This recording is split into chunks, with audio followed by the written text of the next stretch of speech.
Yes, तो कल से मैं शुरू करने वाला हूँ एक नया शेड्यूल, नया टाइम टेबल। तो 7 अर्ली मॉर्निंग हम नींद से उठेंगे।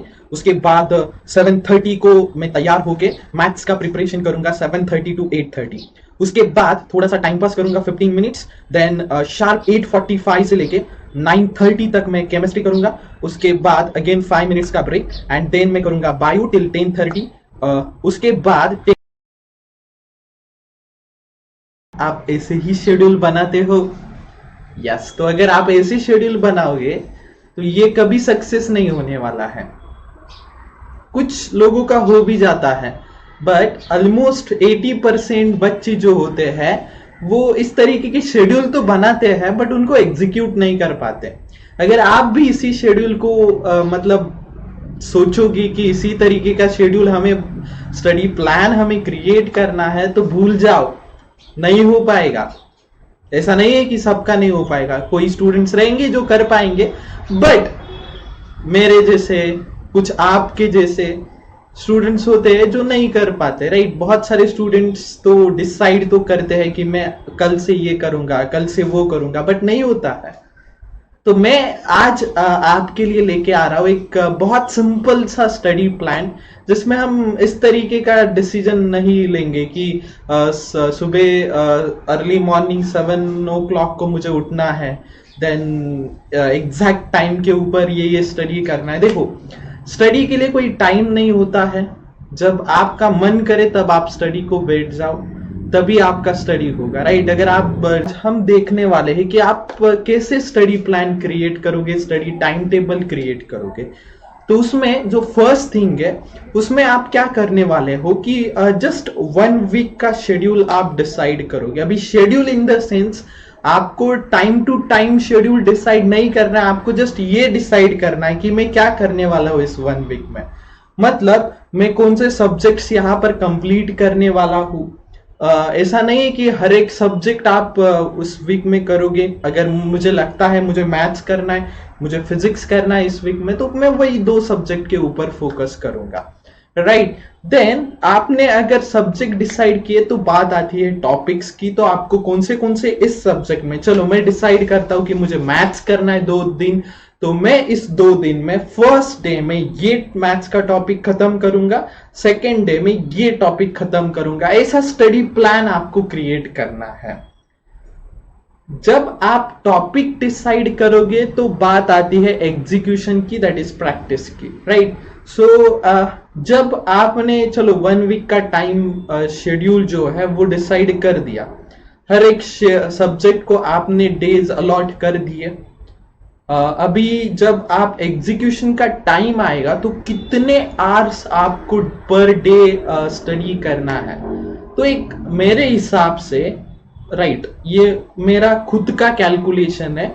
अगर मेरे हिसाब से आप देखोगे तो जस्ट 2 आवर्स अ डे आपको स्टडी करना है एट द स्टार्टिंग से। अगर आप ये स्टडी टाइम टेबल बनाते हो तो सिर्फ दिन के 2 आवर्स बहुत हो गए।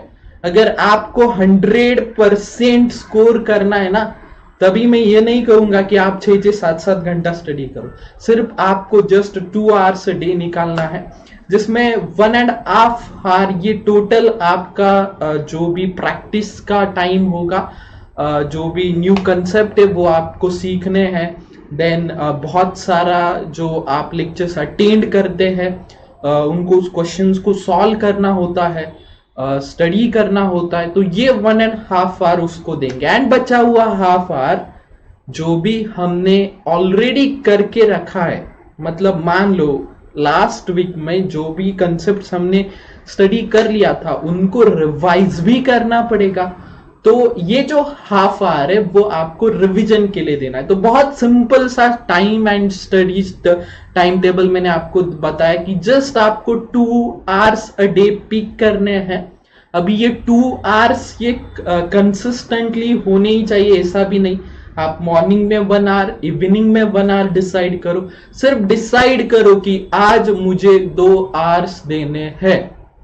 देन अगर आपने डिसाइड किया, देन बात आएगी कि कौन सा टॉपिक करना है, कौन से सब्जेक्ट्स हमें उठाने हैं आज, एंड उसमें से क्या क्या हमें प्रैक्टिस करना है।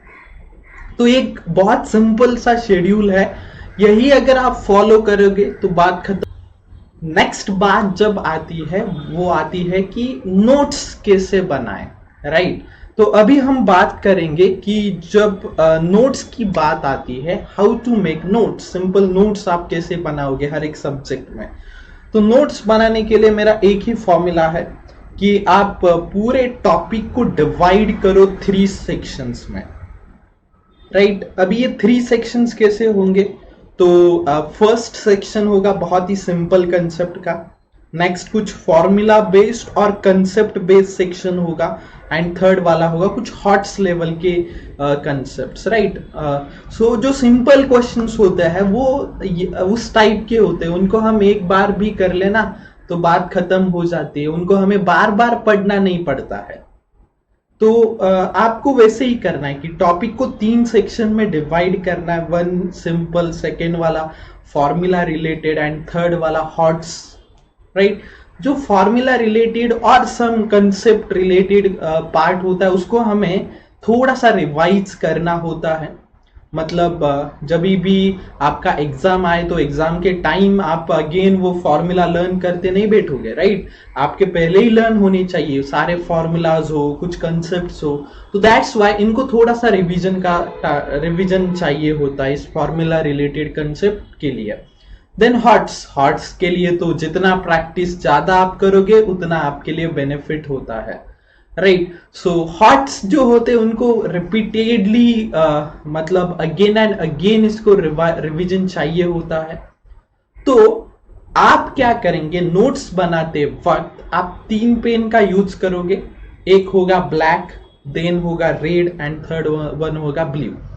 अभी ब्लू पेन ये सिंपल क्वेश्चंस के लिए हम यूज करेंगे जहां पर आपको रिवीजन की जरूरत नहीं होगी।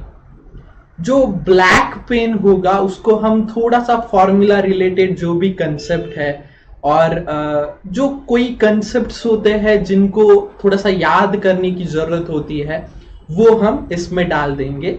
एंड थर्ड वाला red pen is for HOTS question, तो जो भी हॉट्स लेवल के क्वेश्चंस होंगे वो हम इस सेक्शन में डाल देंगे।